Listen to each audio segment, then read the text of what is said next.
大家好，波多黎各嘅塞亞斯巴以前最經典嘅聲音係雷鬼音樂同鼓聲，但係到咗2026年，呢度多咗一種令人不安嘅噪音 F-35戰機嘅咆哮聲。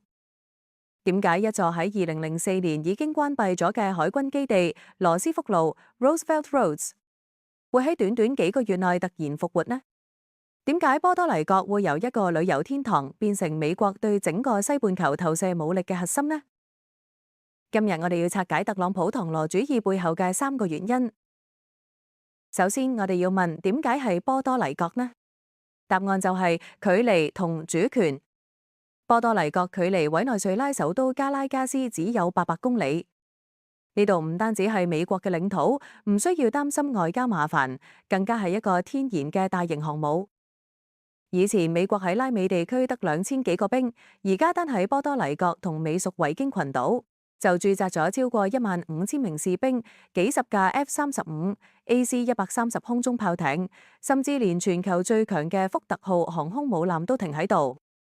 特朗普嘅目標好清晰，呢度係美國嘅內湖，邊個想插手就要問過呢度嘅飛彈。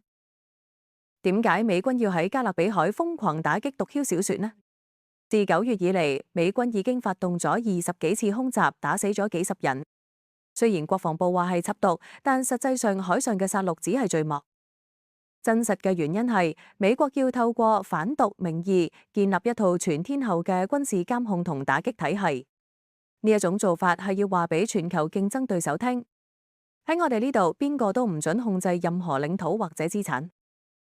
剝毒只係手段，軍事主宰 military dominance 先至係真相。最後，點解波多黎各人唔反抗，反而覺得係好事呢？答案好現實，經濟同埋安全。波多黎各經濟低迷咗好耐，而家軍隊帶嚟嘅大量採購合約，由整車加油到賣披薩嘅餐車，生意好到不得了。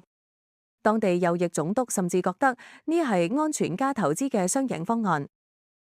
雖然有少數人擔心環保問題，同埋驚波多黎各變成戰爭發動機。但係螳螂主義喺強勢推動下，波多黎各已經冇得回頭，正式成為美國重塑美洲秩序嘅前哨站。以前波多黎各嘅鼓聲代表熱情，而家呢度嘅戰機聲代表權力。波多黎各嘅變遷係2026年全球武力外交嘅縮影。只要你夠強，規則就由你定。多謝收聽今個禮拜大局觀。你覺得美國呢一種硬實力回歸對亞洲局勢有冇啟示呢？歡迎留言傾下，我哋下集見。